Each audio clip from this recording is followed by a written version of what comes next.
Gather round, dear listeners. It's your favourite time of the month.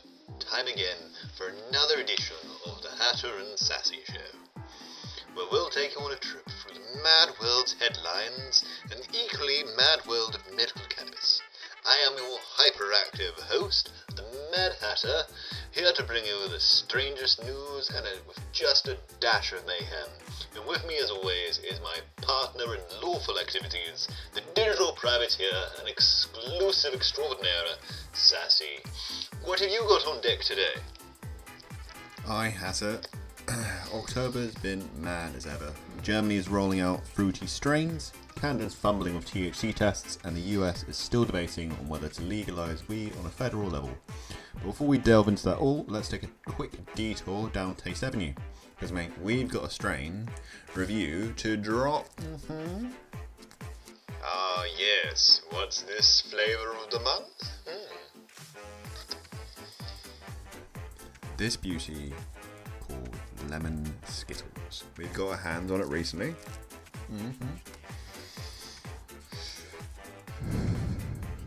And let me tell you, it's got some serious lemony vibes. You take a hit and it's like someone rubbed lemon peel right into your lungs.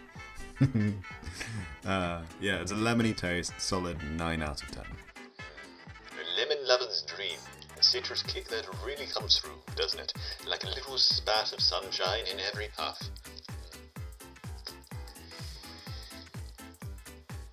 Exactly, mate. But it's not just about the flavour. The effects are bang on too. You hit this and you feel lifted, but you're still sharp with no couch lock. You just get good vibes and a clear head. I give the effect a 9 out of 10 too. So, what you're saying is, it's not the perfect strain and we need to keep looking. That's the one, Hatter. Keeps you cool, but not out of the game. So yeah, for all our listeners, if you're looking for something that's bright, lemony, and smooth on the mind, Lemon Skittle is your go-to. Alrighto, let's dive back into October's smoke-filled headlines. Sassy, my friend, what newsworthy nuggets have we got this month? October's been wild, Hatter. Let's start with New York. They're finally trying to get ahead of the illegal shops selling weed on every street corner. But the issue is more legal licenses. Took them long enough, huh? Oh yes, the Big Apple's black market boogie. For months people have just set up shop and said, to hell with waiting, and started selling cannabis without the paperwork. Now the Cannabis Control Board's scrambling to catch up, throwing out licenses left and right. But the question is it too late? That's the thing. New York's legal market has been trying to pull ahead, but the illegal trade's got a good head start. It feels like a race where the runner's been tripping over their shoelaces, but now they're trying to sprint after the gun's already been fired. Good luck to them, but let's move across country. California, where everything's either on fire or underwater. It seems this month the wildfires have hit cannabis farmers hard. Entire crops went up in smoke, and the supply chain's choking because of the damage. Those farmers are in for a rough one. Insurance doesn't cover everything, and with the rising cost of productions, everyone's on edge. It's like they're trying to grow weed in the middle of a battlefield, plus the state regulations squeezing them tight too. That's what happens when your crops are half ash by the time you harvest them. Let's just hope some of that 10k survived. Alright, let's head over to Asia. Thailand's in the news again. First were the pioneers of the legal cannabis market in Southeast Asia. Now the government's pulling back, and they're rethinking the whole recreational side of things. Thailand dove headfirst into the green scene, and they were like, wait a minute, maybe this was too much too fast. Their shops popped up everywhere, and they're trying to bring in tighter regulations.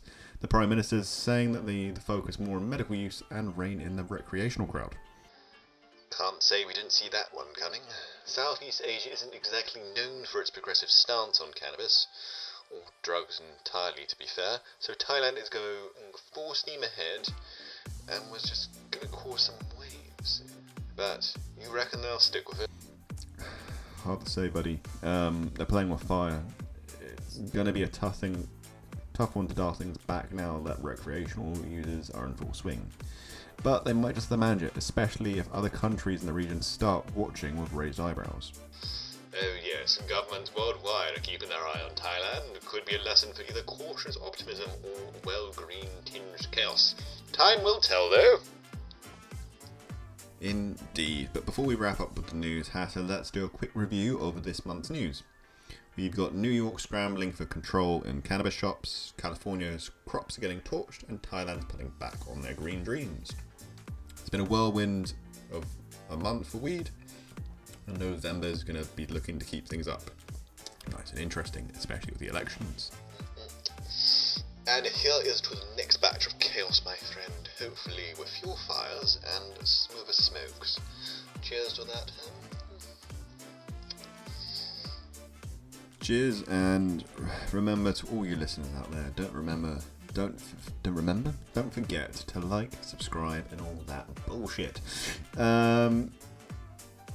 Yeah.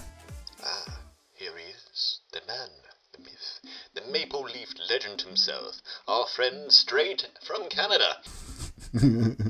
What tales do you bring besides the smell of smoked meat and cold air? Ah, mes amis, you won't believe the madness out there. October's been something else. You see, in Germany, they're taking on the weed game up a notch by adding some fruity strains like berries and citrus. It's like a smooth, fine wine, no? Fruit and cannabis, the Germans don't mess about. I'll give them that. Make them efficient and tasty now. C'est vrai, back home in Canada, we're starting to figure out the THC that's fumbling around with they don't want to be precise, but it's like trying to keep a moose out the backyard. It's impossible. It sounds like they got their work cut out for them. THC tests are hard to pin down. Anyway, but that sounds like a proper mess. And we've got the last state on, and we're talking about will legalize it federally, and they're just like walking around on the dance floor, but no one's gonna go step in the state, and we're like, we. The feds, they're still stuck in their own ways. Well, the states can never make it easy, can they? Like, you can have it in New York, but get caught in Texas, and all of a sudden it's a whole ordeal. Exactement. You're either in or you're out. That they just don't know which one to choose. Meanwhile, I'm here just trying to find a nice train that'll put me to sleep. But don't worry, I came prepared. Smells like those fruity strains followed you back. Maybe Germany's onto something. So, Frenchie, any chance we can have a taste of this international treasure for journalistic research purposes, of course? Bien sure, only for my best friends. A black tanko or something a bit special, mon ami. Insert loudmouth ad.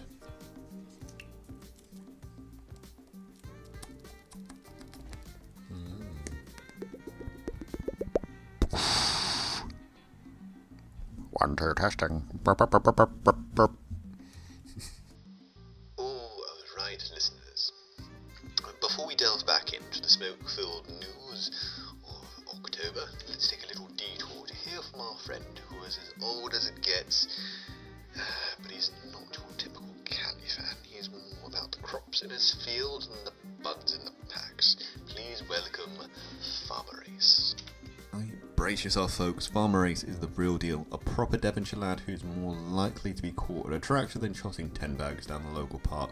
Let's see what he's got to say. Oh yeah, boys. What be this newfangled talk of what you call it, Cali? Nay, I'm a simple man of my soil. My crops don't come in little foil bags, thank you kindly. Don't you worry, Ace. We won't try and convert you. You gotta admit, those raw cereal roller papers from Hash are smoother than butter on toast. Gold rolling papers. Papers are for scribbling down the key notes and reminders to fix the blasted tractor. I'll leave your fancy liver experience for the youngins. Me, I'm happy with my barley and my carrots, thank you very much. Fair enough, Ace. But I reckon you would appreciate a good old grinder to break down those stubborn herbs you grow in your garden, A grinder, you say? Well, no. If it work on my pesky nettles and brambles, I might give it a try. But as for your killy cally this and that, I'll stick with my pipe and a kite even by the fire, thank you kindly.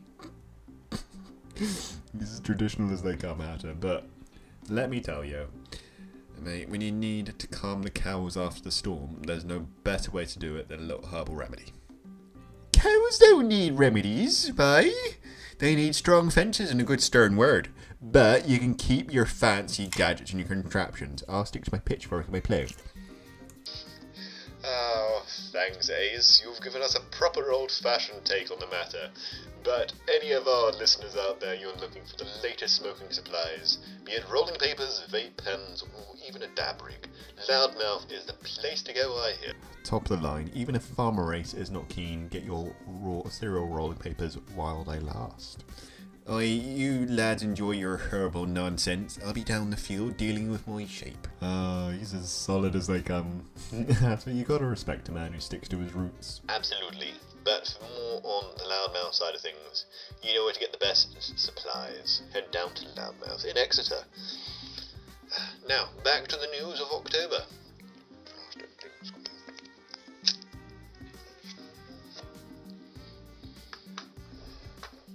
So, Sassy, ever had the chance to experience deodorless mortars up close?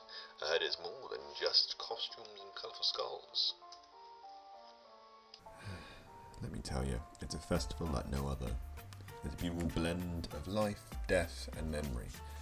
Whole families come together creating altars to honour those that have passed on. You'll see colours in every corner. But not just any colours. Bright marigolds, candles and little sugar skulls, and the smell of bread and incense filling the air. Right, the marigolds, they call them combustiel, don't they? I heard they're supposed to guide the spirits back, acting like little beacons from the afterlife. Exactly. Those marigolds are something special. They're like little doors to the past. You see them leading loved ones home. The petals are scattered everywhere, in homes, on altars, and in cemeteries, to light the way for the souls. But they're laid on trails, and almost like signposts, guiding the spirits back to where they're meant to be. And it's not just marigolds either. They say that the altars are like miniature worlds, each one filled with things like that the departed loved, their favourite food, a drink, and little reminders of their personality. Yeah, mate. There's a place for every memory. You see their favourite dishes, moles, tamales, maybe a bottle of tequila or a cold drink. Each is a bit of an invitation for the spirits to come, feast, share memories with their family. And they're personal too, you know, it's not just an generic altar, it's one filled with photos and mementos and little trinkets from someone's personal life. It's like a reunion for those who've passed. It's such a living celebration, even in death. You got it, but there's a kicker. It's not a quiet, somber event. Families gather right in the cemeteries, setting up picnics, sharing stories, talking about their relatives like they're right there. There's laughter, dancing, songs, and all to keep their memories alive. So it's a celebration of life, really. It's not just about mourning and remembering with joy. It goes on for days as well, right? Yeah, the whole of October through to the first few days of November. Each day has its own dedication. The first days are for the little ones, the little angeletos, the children who've passed. The family set up little toys, candles in their memory. And then come November, it's for the adults who are honoured. And it's done respectfully and orderly, like the spirits have their own time slots for visiting. It's lovely, really. And Santa Marta, our quiet friend here, keeps things in order, watching over the departed and the living alike. And for the living, well, it's time to reconnect with each other too. The way families gather from young to old around altars, there's something about healing about it. They tell stories, share memories, and everyone contributes something. It's a true family affair, you know? Almost like it ties together all of life's chapters. birth, life, death, memory. I think there's something that we can all learn from this. I couldn't agree more. Life's a circle, mate. And this festival, it just celebrates the whole journey. And just maybe, if you're close enough to it on the night, you might catch a whisper from the other side. Gather round, budlets. It's time to delve into the extraordinary escapades from my home universe, where light dances with darkness, and every tale is a whirlwind of magic and mayhem. Our first tale is that of Luminance. In the twilight of humanity's existence, the earth stood on the edge of oblivion, a once vibrant world now consumed by the insatiable maw of war. The last war, a catastrophic conflict where magic and technology crashed in a brutal dance of death. This was a war of no victors, only survivors, haunted by their choices. In the trenches, where all hope went to die, a lone figure struggled to mend the shattered bodies of her soldiers. Her name was Dixie Cox, a medic amidst the chaos, her hands stained with blood and ash. She was the last flicker of light in a world determined to plunge into the darkness. The Federations were masters of machinery and cold logic, relied on their advanced weaponry and in waves of machines. They believed they could conquer all life. Their greatest weapon, the Oblivion Engine. It had been unleashed, a device capable of turning entire countries into smouldering ruins in a heartbeat. The Coalition wielded the last remnants of magic, summoned forth mana storms, raw and chaotic forces that twisted reality itself in pursuit of power. Both sides abandoned reason and paved the path of destruction that consumed the very earth that they sought to claim. Stay with me. I can help you. No, not like this. Dixie's pleas fell silent, just had many had. She felt the crushing weight of despair each time a life slipped away. Another casualty in a war that had long lost its purpose. Each face she failed to save etched itself into her soul, like a twisted badge of honor in conflict devoid of all glory. Cox, we need you on the front. The Federation is advancing, and we can't hold them. I can't leave them. They need me here. They all need me. And you think that we can save them all? This is a war, not a bloody hospital. If we don't stop the Federation, we'll all be dead. This isn't war, this is slaughter. We're not even fighting for a cause anymore. We're just killing each other. Yet, as the battlefield raged on, there was a moment of clarity amidst the chaos. A realization that humanity had become its own worst enemy. The very land they fought for was withering. The green fields replaced by wastelands of charred earth and twisted metal. In the fleeting moments of respite, Dixie would gaze upon the horizon, watching the sun as it struggled to break through the thick clouds of smoke. She remembered the time before the war, a time filled with laughter and life. But that time was long gone, buried beneath rubble of ambition and greed. With each passing day, the ground beneath her feet grew more unstable, just like the minds of those she sought to heal. Men and women, once driven by hope, had devolved into zealots worshipping twisted gods of magic and technology, echoes of their former selves lost to the glamour of war. And then the day came when humanity's hubris revealed itself in its most horrific form. The Oblivion Engine, roared to life, a mechanical leviathan unleashed upon the world, designed to eradicate all those that dared to oppose it. On that day, the skies wept ash. The cries of the dying echoed into the void. The earth shuddered as the ground split open, revealing scars of the world in agony. Entire cities vanished, blinding light, swallowed by the very weapons that were meant to secure humanity's future.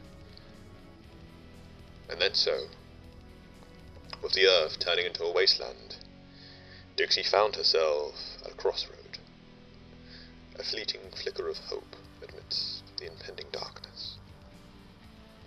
But she knew she had to make a choice. Sometimes, in the face of such overwhelming despair, one must embrace the darkness within, even if it meant becoming the villain in the eyes that those they sought to save. And thus, in a world spiraling to chaos, Dixie Cox resolved to rise. But would her ascent lead to salvation? Or was she destined to become another monster in the sea of nightmares? Well, the final brutal days of the last war, the earth had become a graveyard. Once proud cities were now craters. Oceans had boiled into vapor. Land burned black. The ash choked the sky. The light of the sun became a distant memory. The war, once fought with purpose, had devolved into an endless cycle of destruction. Both sides, those who wielded magic and those who wielded technology, sought not victory, but total annihilation. For those still alive, there was no hope left. The world was dying, but the war raged on. The air reeked of burning flesh and ozone. As the soldiers marched on to their deaths in battles that no longer held meaning, the cities had become vast killing fields, yet there were no victors, only survivors. Amongst those survivors was Dixie Cox, once a mere officer, now a hollowed-out shell of a leader. She wandered the desolation of earth, guiding the remnants of her battalion through the ruins of which once was civilization. Her mind was fraying, unraveling with every step. She had led those men and women into hopeless battle after another, each time watching them die for nothing. Once they believed in her, believed she could lead them to victory, but now all that remained was bitterness, exhaustion, and a dull acceptance of the inevitable. As the war raged on, Dixie stood amongst the wreckage. Her once pristine uniform now caked with grime and blood. The world was crumbling, but in that moment everything slowed. She knelt beside a fallen soldier, just a kid barely out of his teens. His eyes, still open, stared lifeless into the grey sky. Dixie's expression was unreadable, as she gently draped a tattered blanket over his body, the same gesture she had done hundreds of times before. No words came to her. The war had stolen those too. She lingered at a moment longer. Her fingers brushed on the edge of the blanket, and then, with a slow exhale, she rose. What are we even fighting for anymore? There's nothing left. Mom, how much further do we go? We start breathing, that's how far. They trudged on, aimless and broken. Through ruins of a city, name and people lost the time. A symbol of unity, of progress, was now a blackened husk. Its people gone, its towering buildings reduced to crumbling tombstones. Even the sky seemed to bleed darkness over them. But there was something buried beneath the rubble of this dead city. Something ancient, forgotten by time, but not by power, and soon Dixie would discover it. Dixie marched at the head of a ragged battalion, the weight of survival pressing down on their every step. Behind her, the remnants of a once proud unit limped through the ruined streets of a sundered city, their faces hollowed by exhaustion, their eyes dull from days of relentless combat. Above them, the sky churned with an approaching storm. Black clouds that crackled with arcane energy and striking to electrical ruins of a city. a monstrous clash of machines' desperation. The wind whipped ash and debris into the air, but Dixie pushed forward, her voice hoarse as she called them to keep moving. The bones of the town creaked and groaned as they entered. The shattered buildings offered little protection, but it was all they had. She led them into the belly of the ruins, searching for shelter, before the storm consumed them.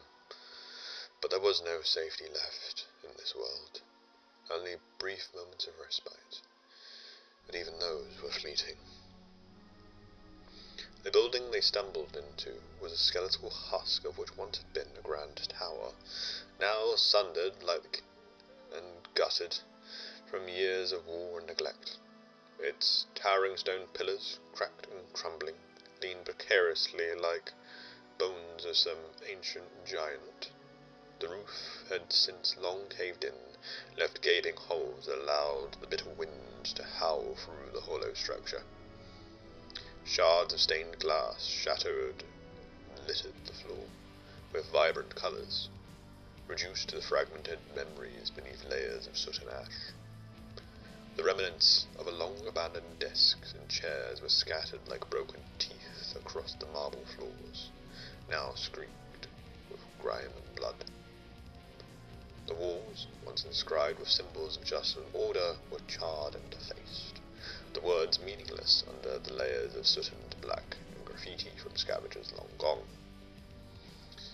In the far corner, a single bench remained standing, sagging under its own weight, while the ceiling overhung jagged chunks of exposed beams and twisted metal, ready to collapse at any moment.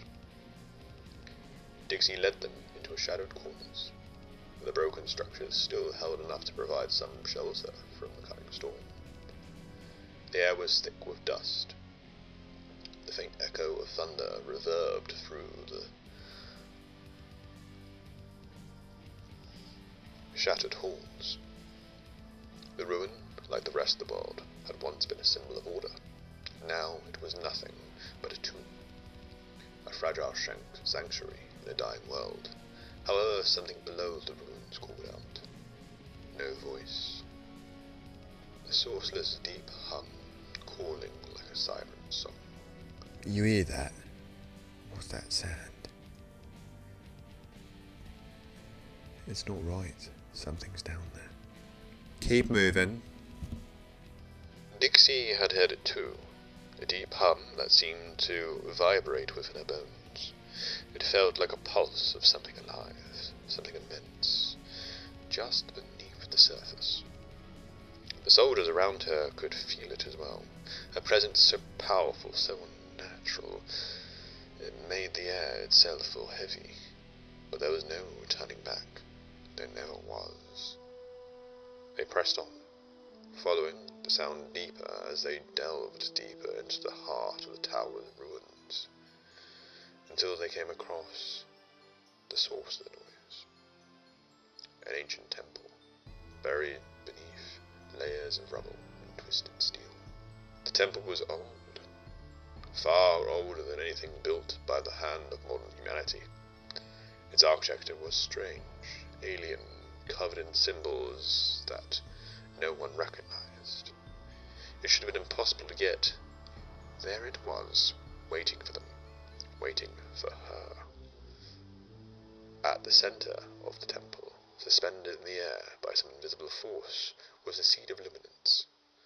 This was no mere relic. It was a fragment of creation itself, imbued with raw, untamed power of the cosmos, suspended in the air, like a glowing ethereal light from an ever-shifting between solidity and vapor, as if being caught between realms, like Yggdrasil, the world tree. It radiated energy that connected all things, roots unseen reaching into the void, blinding threads of life, death, and rebirth. Its surface was smooth and crystalline, yet pulsing gently and breathing its glowing alternating between soft warm dawn and the searing brilliant light of lightning. Symbols, archaic and divine, spiraled across the surfaces in patterns remnants of the fates of weaving. Those runes, older than language itself, whispered promises of immortality and the untold power of those who dared to listen. At its core, however, there was a flicker of something darker, a chaos akin to the primordial titans. This raw, destructive force that had forged the universe. It was a seed, yes, but it was also a storm, waiting to burst forth and reshape the world, or destroy it entirely. The energy it emitted was overwhelming, a blend of hope and despair. To gaze upon the seed of Luminance was to feel its awe and terror. It was a relic that defined the mortal mind. It was a gift from the gods, perhaps, but Pandora's box, within the weight of an unimaginable consequence. Only those with the strength or madness to wield it could hope to survive the transformation it promised. What's that thing? It's beautiful. The seed was unlike anything Dixie had ever seen. It glowed with a light that was not of this world, pulsing gently like a heartbeat. It was small, no larger than a fist, but the power it radiated was overwhelming. It felt like staring into the sun, beautiful and terrible as a raging storm. Something inside her knew instinctively what it was. This was no mere artifact. This was a relic of the gods, a fragment of Luminance itself, the primordial force that had birthed life into the universe, and had been waiting, buried and forgotten, until someone strong enough, desperate enough, came to claim it. It's calling to me. The seed of Luminance responded violently to her touch. The energy sundered through her body, burning, tearing, reforming. Her skin blistered and peeled away, her bones cracked and restructured themselves. The divine energy was too much for her mortal form to contain. It ripped her apart, molecule by molecule, and yet somehow she did not die. For hours she screamed, her bodies contorting in impossible ways as the seed remade her, reshaped her into something new. The soldiers watched in horror as their leader, their last hope, was consumed by the divine power. They wanted to run, but they were rooted to the spot, unable to tear their eyes away from the grotesque spectacle unfolding before them. We have to get out of here. No, we can't leave her. She wouldn't abandon us. But there was nowhere to run. The energy from the seed had filled the air, crackling like static electricity, burning anything that came too close. And then, finally, the screaming stopped. Dixie Cox was no longer human. Her flesh had been remade, her bones reinforced with the divine power of Luminance. She stood, her body radiating light, her eyes burning with power beyond mortal comprehension. The soldiers that had followed her through hell could barely recognize her. But it wasn't just her body that had changed. Her mind was fractured, broken by the raw force of the sea's power. She saw the world not as it was, but what it could be, through the eyes of a god. And at that moment, Dixie realized what she had become. I see it now. The war, the destruction, it's all meaningless. I am Luminance. The last shreds of her humanity were fading, consumed by the divine power that now coursed through her. She had become the herald of mankind, the goddess of Luminance, and in her eyes there was only one path forward. Burn away the old, the new might rise. In the stillness after the blinding light of her transformation, Luminance stood in the ruins. No longer the woman her soldiers once followed, but something far more terrifying. Her presence radiated an unbearable heat, like standing too close to the sun. Her eyes burned with an unnatural glow, reflecting the raw power of divinity coursing through her veins. Most of her soldiers, battered and broken by war, fell to their knees instinctively, as if compelled by a force greater than their own will. Their faces a mixture of awe and fear, their eyes wide as they gazed upon what their leader had become, more than human, more than a leader. The goddess of flame and ruin. Yet amidst reverence they stepped back, terror creeping into their hearts. They could sense it. The deep, unsettling shift in her aura. Whatever humanity had been in there was now twisted, consumed by power. But those who backed away did so silently, knowing there was no mercy for those who feared the light she now embodied. They were not wrong. You will burn with me. With a single thought, she unleashed the power of the seed. Flames erupted from her body, burning everything in sight, leaving those loyal to her unharmed. The unloyal soldiers, now heretics who tried to flee from her brilliant aura, screamed as if they were reduced to ash, their bodies disintegrating into the inferno.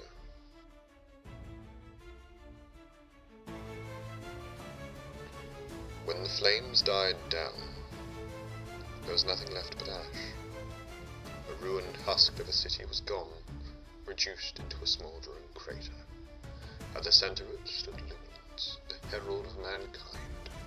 No longer human, no longer mortal, she had become something far greater, yet something far less. And as for her most loyal soldiers, she gifted them with searing light, healing their wounds, and giving them renowned vigour. The earth was beyond saving, crumbling to dust beneath her feet. Even the last vestiges of humanity clung to life in the shadows of the dying world. Luminance made her choice. She would not watch this world die, but alone. She would leave the survivors, those few that remained, away from Earth, away from the ashes. But Luminance was no longer a saviour. She had seen the light, and it had burned her.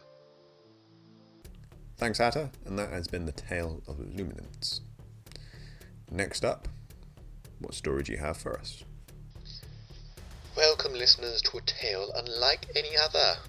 A tale of magic, mishap, and one sarcastic spaniel who, through a series of completely absurd events, ascends to godhood. This is Bojangles, Dog of Trickery. So, this is the part where you expect me to say something grand and important, right? Like, I was born under a blood moon, or my destiny was forged in the fires of the ancient gods. Yeah, no. I'm just a dog. A King Charles Spaniel, to be precise. You know, brown and white, floppy ears, adorable face. You know the works. I'm a proper heart stealer. But this isn't some cute little tail-wagging story, right? I'm not here to win your affection. I'm here to tell you how I accidentally became a fucking god. Bojangles' dog collar jingles as he softly patters around, waggling his tail around. Now, you're probably thinking, Bojangles, how does a dog become a god? Simple, really. Being in the wrong place at the wrong time. Now, I mean the wrong place, I mean this stupid mage's mansion where I lived.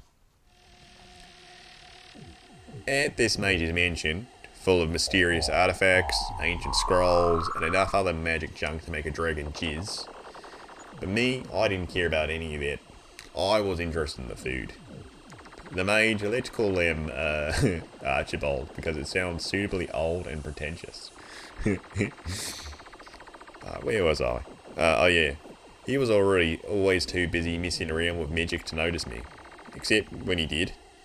Bojangles, don't you dare touch those potions. You could blow the roof off this place. Don't touch the potions, Bojangles. Don't sniff the spellbooks, Bojangles. Don't knock over the ancient artifacts, Bojangles. Oh, relax, old man. I'm a dog, not a disaster waiting to happen. Bojangles scampers across the floor. Crash. A magical humming intensifies. Well, guess what?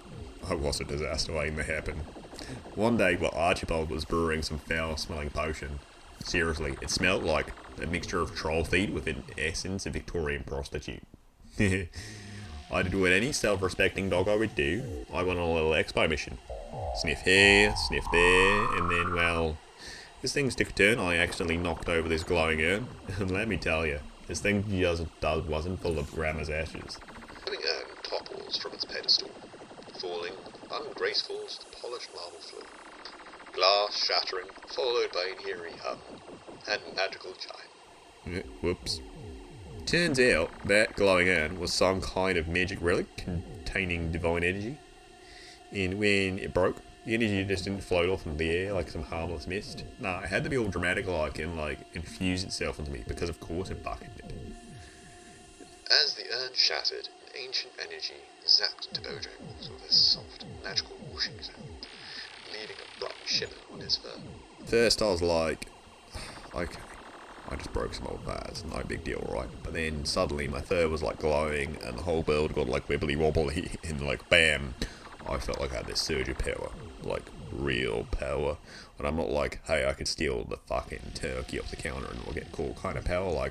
We're talking a real, right, reality if I fucking wanted to kind of power. Oh great, I'm a fucking walk in my light. Is this supposed to be an upgrade? No, this isn't happening. That energy wasn't meant for you. It wasn't. You can't be a god. Are you sure about that? Because the last time I checked, I got the sparkles. Do you have any idea what you've done? Oh, I got a fucking good idea. I just leveled up Archie. Level 99 Bojangles. Gilded Trickery. Achievement unlocked. Accidental Divinity. Bojangles quickly flourished an array of whimsical lights and sounds, creating an ethereal rainbow with sparkling raindrops. And then with a waggle of his nose and a puff of smoke, he transformed into 4 penguins in a trench coat. And then with a flash, he returned to his adorable doggy form, except now with his large purple hat, ordained with blue feather, and a velvet purple tailcoat. Some of my finest work, that hat. I did what any newly minted god would do. I tested my powers. Shape-shifting? Check. Illusions? Check. Mind control? Well, I haven't figured that one out, but I bet your ass I'm gonna fucking abuse it when I do. But mostly, I was excited about one thing. Be able to mess around with Archibald on a whole new fucking level. Alright, so here's the deal. Being a god comes with perks. And the first thing I wanted to do was test my limits. You know, figure out if this is turn water into wine level kind of power, or more make myself invisible so I can still baking kind of thing. Poof, Bojangles shapeshift into a giant ginger cat with a fat white belly, with a deep rumbling purr and a soft meow. He crashes into the floor, and his tail knocks over shelves, smashing over many orbs and vials. Oh yes, now, cat form, classic. You know what they say? Dogs have owners, cats have staff. Time to tell you how the other half live. He uses his heavy cat paws paddling on the floor, exaggerating the crashing noises as he knocks things over with typical cat indifference. Bojangles, stop that right now! What's that, Archie? You don't like my new cat form? Pity. Guess you'll just have to fucking deal with it. Archibald anxiously shuffles around, trying to chase Bojangles, who mirthfully leaps from counter to counter, knocking over more and more objects, much to Archibald's annoyance. You're making a mess of anything, you big clumsy whatever you are. Clumsy? Clumsy? Excuse you, I'm Grace Incarnate. Bojangles knocks over a priceless vase, followed by a large crash. Archibald's left eye starts to twitch. That was from the first era of Arthurian sorcery!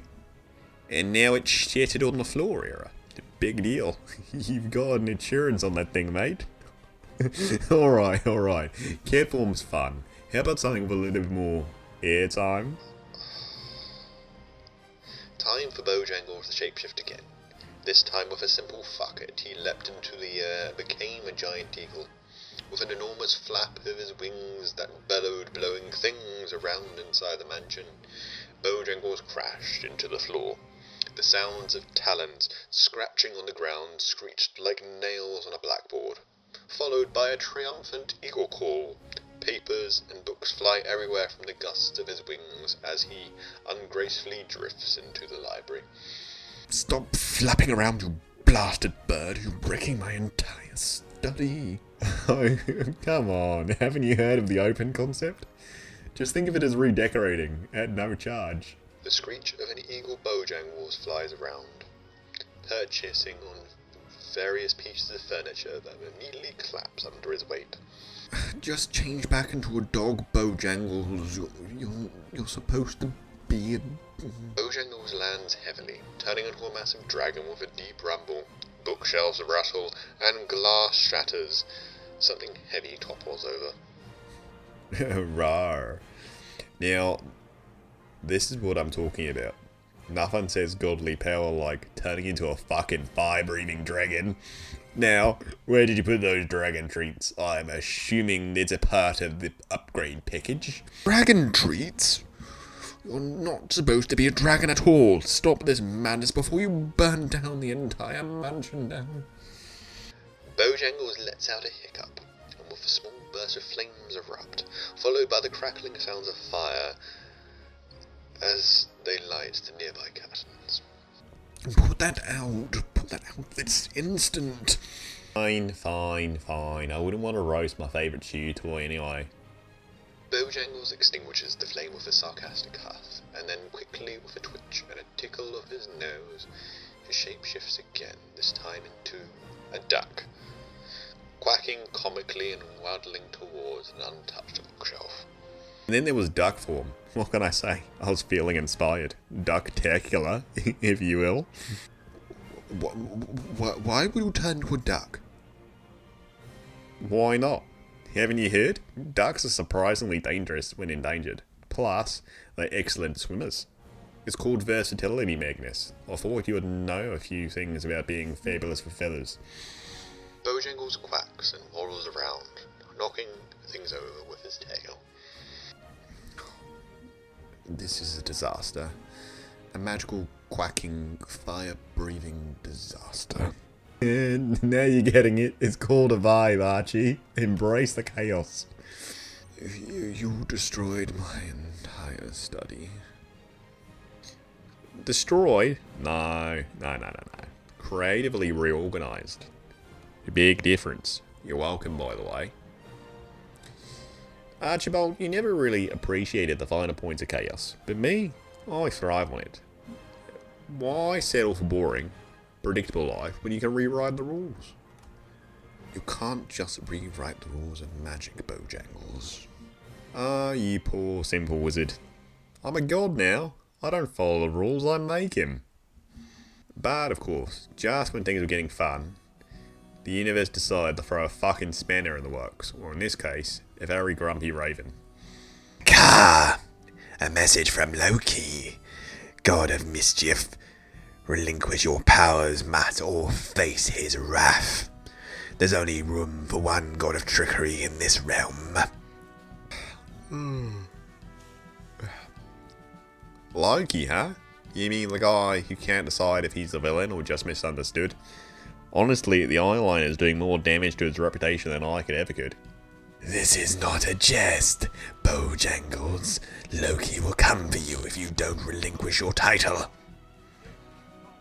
Tell him to get in line. I've got a busy schedule of mischief to attend to.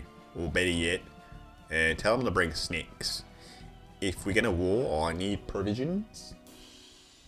Loki will. Yeah. Bring wrath, destroy my enemies, blah blah blah. Been there, heard that. Tell him if he wants a war, he's gonna get one, but fair warning, I don't fight fair. And just like that, I went from your average magical accent to a full-on enemy number one of the Norse gods. Pretty cool. So there I was, a newly minted god of trickery, steering down the thread of a full-blown war with Loki. Naturally, the first thing I did wasn't to plan, strategize, or even worry about it. Nah, I did what any self-respecting god does in a time of crisis. I hit the tavern. The smell of stale ale, questionable life choices, my kind of place. Oi, barkeep, something strong and make it quick. I've got godly business to attend to. You're a dog. You want water or something? Water. Am I a peasant? I said something strong. Surprise me. Ugh, that's disgusting. Perfect. Anyway, I just want to get hammered. I need allies, but not just any allies. I need the kind of people, creatures, who don't ask any questions and know how to cause chaos on command. Enter the Bojangles hit squad. First up, Voldar. Yeah, you know what I'm thinking. Who the heck is Voldar? Exactly. He's Thor's quieter, lesser famous brother. Well, Thor's off smashing things with his hammer. Voldar's all about silence and vengeance. The guy is basically a walking moon. Now, if you're going to go with Loki, you need some muscle, and Voldar's got plenty of it. Hey, Silent Bob, you're Voldar, right? I take that as a yes. Listen, I'm assembling a team, like gods do. You in? Look, I get it, you're the strong silent type, but how about this? You come with me, help me, humiliate Loki, and I'll make sure you get all the vengeance you can handle. Fine. Boom, first ally recruited. Onwards to the next one. On my list, Fenrir. You know, the giant wolf destined to swallow Odin during Ragnarok. Big guy, bigger issues. He's not exactly a people person, but what's a little emotional baggage between friends? Besides, who wouldn't want a massive world-eating wolf on their team? What do you want, little dog? Ah, Fenrir, big fan. I love what you did with the whole devouring the sun thing. Listen, I got an offer for you. Team up with me, and you get a chance to take down Odin's entire family, for closure. Why would I join you? I could crush you with a single bite. You could do that, but that'd be a perfect good waste of alliance. Think about it. Loki's been pulling your strings for ages, and don't you want to stick it to him for once? Show him you're not his puppet? You make an interesting point, dog. Very well. I'll join you, but if you betray me... Yeah, you'll leave me alive. Got it. Welcome to T Bojangles, Big F. Next up, the big boss of the underworld herself, Hel. She's got half a face of beauty and half of a, nightmare fuel.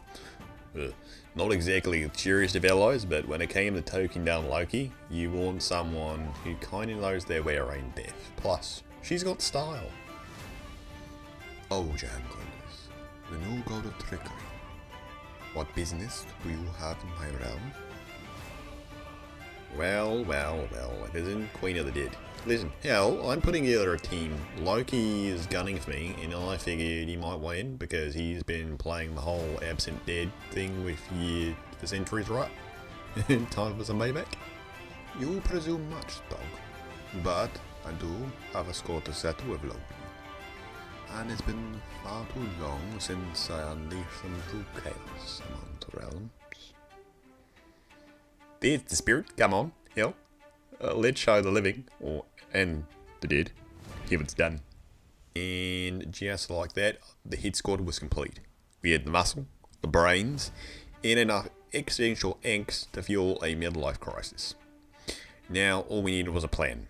A plan to take on Loki, and make a mockery of Asgard, and maybe get a few good pranks along the way. Alright, listen up, misfits. Here's the deal. Loki's expecting an all-out battle, but that's not how we roll. We're gonna go hit him where it hurts most, his ego.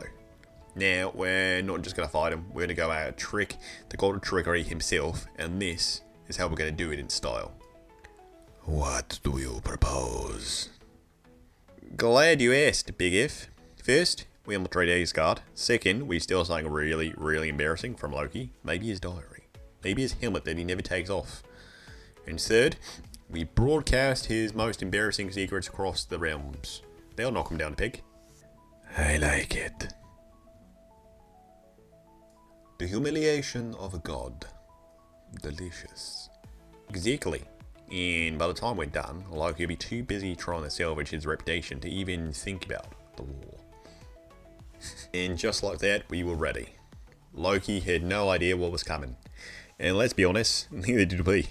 But hey, when you're a god, it's all about making up as you go along, right? Next up is God.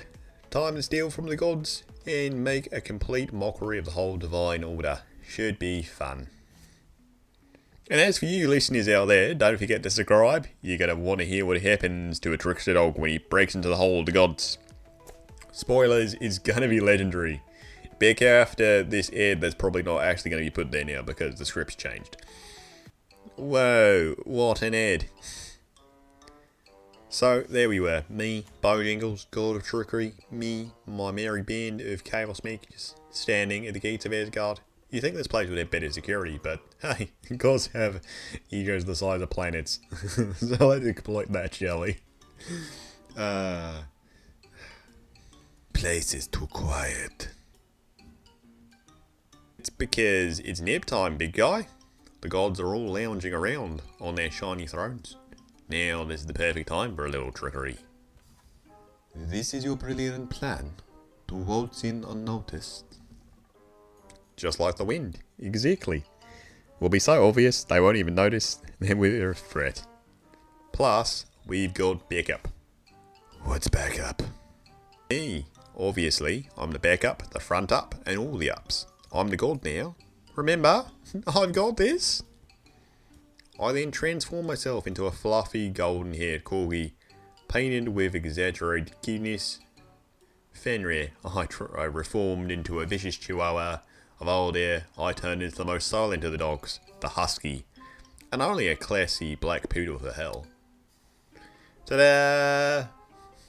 My genius. We're blending in, guys, and no one will suspect a thing. This is your disguise? A corgi? Correction, a majestic corgi. Have you ever seen a dog this cute get kicked out of anywhere before? Exactly. Trust me, as guardians love dogs. Passable.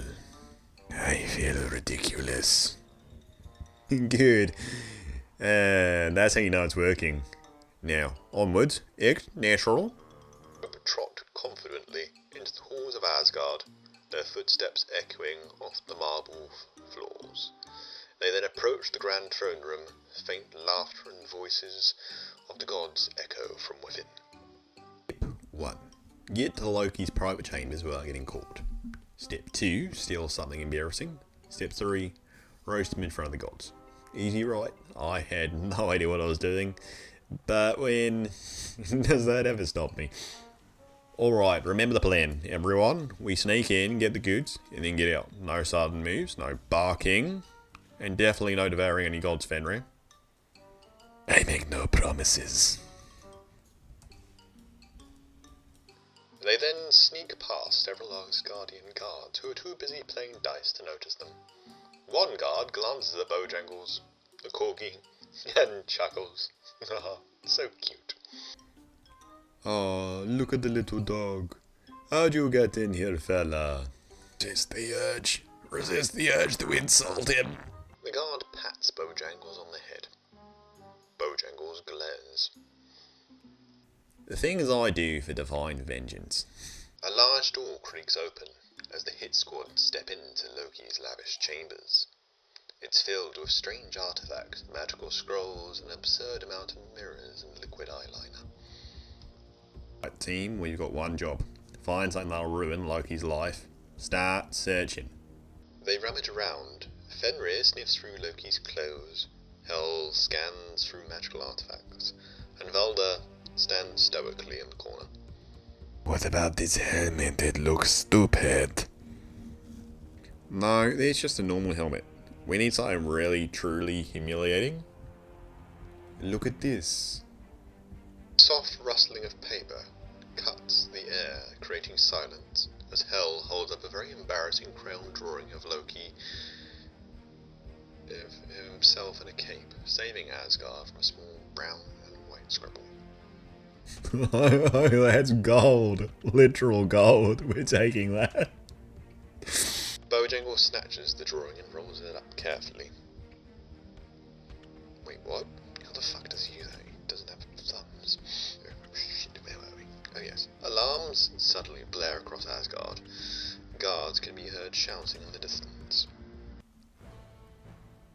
Of course, this being Asgard, things can go smoothly. We were almost in the clear when, surprise, surprise, someone tripped the alarm. I blame Voltaire. I mean, the guy literally cannot sneak. I didn't do anything. Exactly. You were supposed to be sneaky. It's your problem. The sounds of footsteps grow louder as the guards begin to chase them down the halls. We're caught. Relax, I've got a plan. Is it a good plan? Nope, it's better. It's improvised. With a magical wiggle of a nose, Bojangles transforms into something big and chaotic. A massive red squirrel with a mustache. Squirrel? Have you ever seen a giant squirrel? Because chaos in the divine place? No? Well, today's your lucky day. Bojangles barrels through the hall as a giant squirrel, knocking over vases and causing utter destruction. The guards shout in confusion. Squirrel powers activate. You said a god can't be nuts. This is ridiculous. I admit it is amusing. Bojangles leaps wall to wall, causing guards to trip over themselves trying to chase him. You fools can't catch me. Oh, fuck. That's a dead end. Bojangles skids to stop at the end of the hallway. A group of annoyed guards approach. Okay, maybe this wasn't exactly going to plan, but I wasn't about to let a little thing like failure stop me. Time for plan B. Bojangles wiggled his nose and shapeshifts again, this time into a majestic golden eagle. Fly, you fools. Literally. Bojangles flaps his wings and takes off into the air, bursting through the nearest window. The hit squad follows him in suit, fleeing into the sky. And just like that, we were free. And I had Loki's embarrassing drawing tucked up safely under my wing. Did we learn to leave chaos in our wake? Of course we did. Were we going to pay for it later? Absolutely. But was it worth it? Oh, I bet your godly ass it was. That was insane. I haven't had that much fun in centuries. You're welcome. Now, let's go find the nearest divine broadcast station and ruin Loki's day. We hid what we came for, but now it's time for the grand finale. Embarrassing Loki in front of all the realms. Easy, tricking the god trickery himself. Even easier, but something told me I wasn't over it yet. Sound of the howling wind, followed by a crash, as Bojangles, Fenrir, Herald, and Volder land on a towering ancient structure.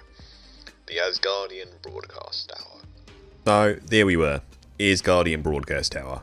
A magical, mysterious device that could send a message into every god, mortal, and creature across the 9 realms. And we were about to make it Loki's laughing-stock platform to the entire cosmos. Simple, right? Yeah, well, except Loki's kind of a sore loser. Are you sure this will work? All said will work. I'm a genius, remember? Now, help me plug this thing in. Magical hum purrs to life as Bojangles and Fenrir activate the tower. Loki is gonna come for you, you know. Let him try. I've got a few tricks up my paws. Hum grows louder as the tower prepares for live broadcasting. It's ready. Boom echoes across the sky, followed by a crackle of thunder. Bojangles, you mangy, flea-ridden cur. And there it was, the voice of a god who knew exactly how he was about to be royally embarrassed. Turned around, and sure enough, there he was, Loki, looking a bit too dramatic, if you ask me. But hey, it's his style.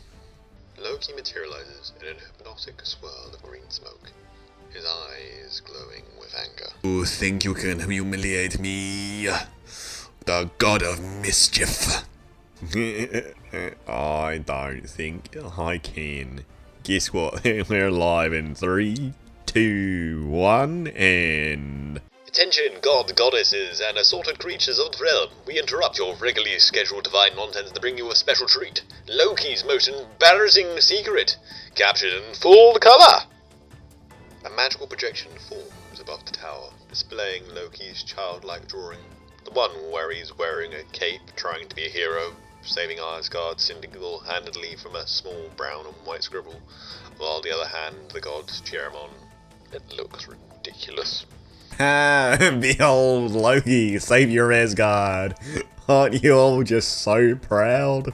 The sound of laughter echoes from all corners of the realms as gods, creatures, and mortals react to this embarrassing drawing. Little shit. Loki charges forward, magical swirling around him, conjuring weapons and illusions. Now, roll initiative. I could feel the chaos brewing. Loki's temper was about to blow, and I'd be lying if I wasn't loving every second of it. But just because he was mid, he was furious, and things were about to get a little hectic.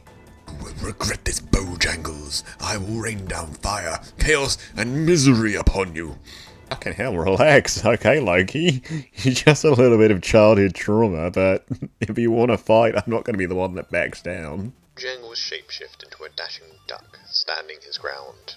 Magical cracks through the air as Loki and Bojangles engage in chaotic battle. Loki summons illusions of himself attacking from all sides, while Bojangles leaps and shifts between different animal forms.